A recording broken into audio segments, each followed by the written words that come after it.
édition. Au départ, je n'y pensais même pas, j'avais besoin d'écrire simplement. Et les choses ont commencé par l'amitié, justement, qu'elle a évoquée aussi. Une de mes amies, conservatrice de bibliothèque, à qui j'avais montré des textes, m'a fait entrer en contact avec des gens qui s'occupaient de poésie dans une revue. Et voilà, les choses ont commencé très simplement comme ça, par une première publication qui m'a beaucoup étonnée, parce que je ne savais pas que j'étais poète. Il a fallu que d'autres me le disent. Et depuis, je ne sais toujours pas, parce que vous savez, c'est très difficile de s'analyser soi-même, de savoir. Mais en tout cas, l'écriture et l'écriture poétique existent et est très importante dans ma vie. Je ne dis pas qu'elle a pris la place de la peinture, ce serait faux, parce que la peinture continue à exister. Ou plus exactement, depuis un certain nombre d'années, la gravure, les monotypes. Mais tout ça forme un tout. Pour moi, il n'y a pas la poésie d'un côté, la peinture de l'autre. Mais je ne saurais pas vous dire comment se fait l'articulation, je ne le sais pas. Et je n'ai peut-être pas vraiment envie de le savoir. Peut-être d'autres pourront le savoir, mais pour moi, ça ne compte pas trop. Alors, pourquoi écrire? Pourquoi suis-je venue à cette écriture dite poétique? Parce qu'il y avait dans ma façon d'être, ma façon de réagir, ma façon de rêver, ma façon de penser, ma façon d'être émue par le monde, les choses autour de moi, il y avait de temps en temps ce besoin absolument plus fort que moi de noter ça, de faire ces petites notations brèves et qui sont devenues des poèmes.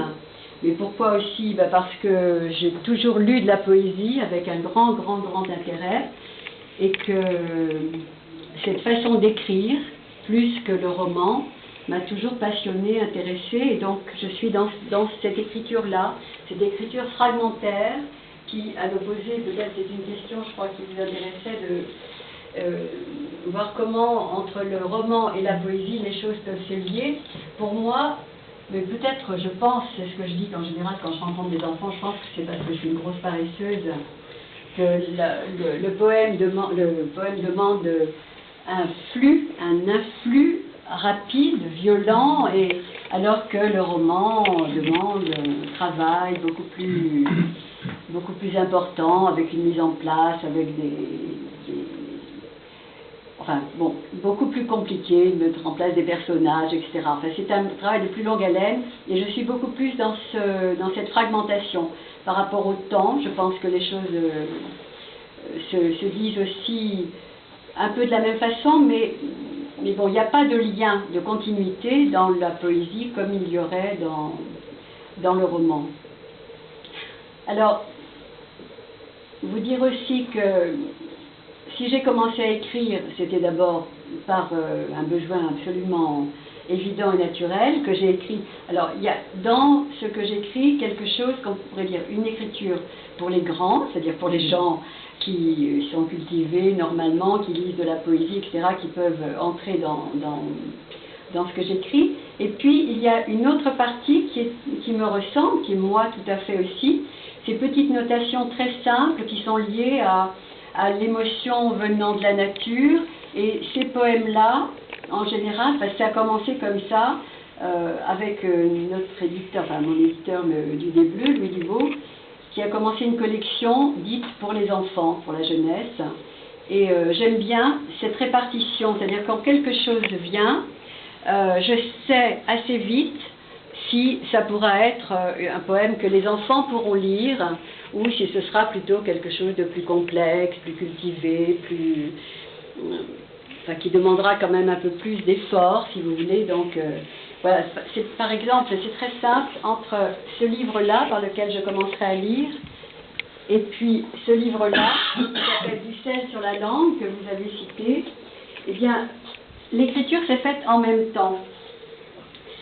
C'est-à-dire que j'ai en effet à un moment eu envie de travailler, d'écrire à partir des résonances qui me venaient de ma grand-mère, et c'est pour ça que j'ai appelé ce livre-là « Comme elle dirait la mère », parce que j'ai passé beaucoup de temps pendant les vacances en Vendée chez cette grand-mère, Et la petite fille que j'étais a eu des souvenirs qui lui venaient de choses très simples, du bord de la mer, de la plage, du cousin, des vagues, d'être roulé par les vagues, etc.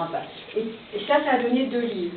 Dans ce livre-là, ce sont plutôt des livres que les enfants pourront lire très facilement, où ils se retrouveront. Et puis là, il y a des choses plus douloureuses, plus complexes. Hein. Voilà, c'est un peu comme ça que je procède, c'est-à-dire que dans toute mon écriture, il y a 2 parties, et puis comme apparemment, enfin, il y a une demande, si je veux dire, presque marchande de poésie pour les enfants, et avec les éditions du Des Bleus, donc il y a eu cette collection qui s'appelait Le Farfadet Bleu, qui avait très très bien fonctionné. J'ai continué à travailler, il y a d'autres livres. Je peux peut-être présenter maintenant quelques-uns des livres qui sont là. Donc, Nuit habitable, dans lequel je vais lire, qui est un livre qui compte beaucoup pour moi. C'est un livre entièrement fait à la main par une éditrice de La Rochelle qui s'appelle Les Arêtes, Vincent Tempo. Elle fait absolument tout, c'est-à-dire qu'elle met en page, excusez-moi, j'ai des petits problèmes de main. Elle met en page,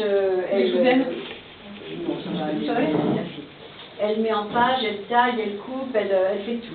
Hein. Donc sur ce livre-là, j'y tiens particulièrement. Ça s'appelle Nuit habitable. C'est un livre qui a été écrit à partir de l'observation, de l'admiration de manuscrits, de miniatures du XVe siècle, à partir d'un texte du roi René qui s'appelle Cœur d'amour épris. C'est un livre sur la chevalerie, enfin la quête amoureuse.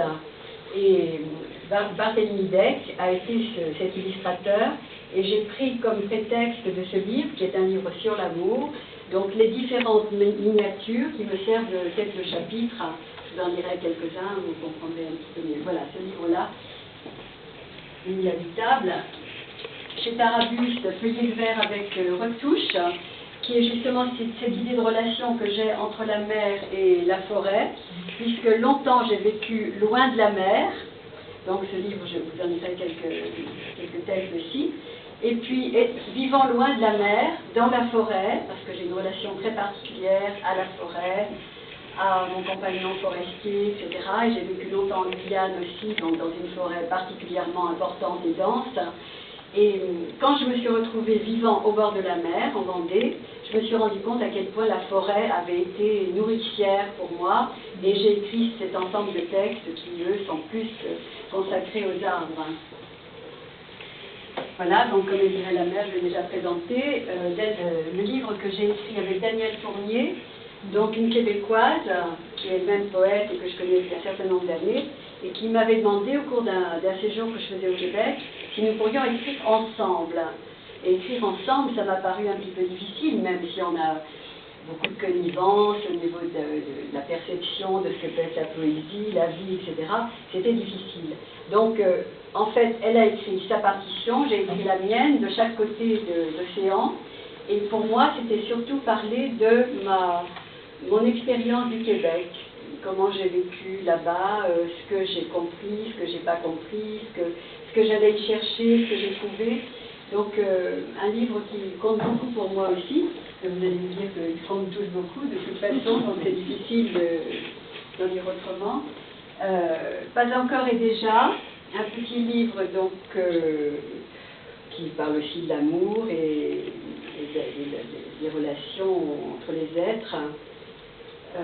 Pas encore et déjà, un titre un petit peu bizarre, on me demande toujours ce que ça veut dire. En fait, c'est après une lecture de Hermann Broch, La mort de Virgile, et de temps en temps, très souvent, il y avait toujours ça qui revenait, pas encore et déjà, pas encore et déjà. Et pour moi, c'était important, il se passait quelque chose à chaque fois que je lisais ça, c'est le problème du temps, le problème de l'interrogation sur le temps, sur la vie, sur la mort, etc. Et puis, lisant ce livre il y a quelque temps, un monsieur qui était dans la salle est venu vers moi et m'a dit « Mais vous savez, en fait, pas encore et déjà, c'est Saint Paul qui l'a dit. » Alors ça, je ne le savais pas, donc je vous le livre. Voilà. Jean-Damien Chénier qui est dans la salle, peut-être pourra vous m'en dire plus, puisqu'il est Je n'irai pas jusqu'à connaître cette phrase symbolique. Non, mais on en Mais reparlera. je te remercie évidemment. Je ferai des recherches aussi, j'ai pas eu le temps de faire dessus. Voilà, et puis d'autres, Rouge à certains aussi, une coédition avec le Québec, des petits textes aussi, toujours sur la vie, la mort, l'amour, l'amitié, la nature. Et puis les autres sont des livres pour les enfants. Pour les enfants, disons, peuvent être lus par les grands, bien entendu. Ce ne sont pas des comptines, ce sont pas des. Je ne m'adresse pas aux enfants, comme j'ai pu vous l'expliquer, ce sont des petites notes peut-être un peu plus légères, si vous voulez, que les autres livres. Celui-ci qui n'est pas vraiment léger, après ce que je viens de dire, l'enfant sur la branche, en fait, ce sont des textes que j'ai écrits pour mon fils, que j'ai annotés, et qui ont mis bien longtemps à se dire et à s'écrire. Voilà. Il paraîtra bientôt chez Tarabus un autre livre qui s'appelle Mère ou l'autre, qui est sur mon interrogation justement, qu'est-ce que c'est qu'une mère? Est-ce qu'on peut être une vraie mère si on n'est qu'une mère adoptive? Ben voilà, toutes les questions que je me suis posées tout au long de ma vie avec cet enfant qui a maintenant 40 ans, vous voyez, sont des questions que je n'ai pas encore vraiment résolues. Et que je ne résoudrai peut-être jamais. Les autres livres donc, sont des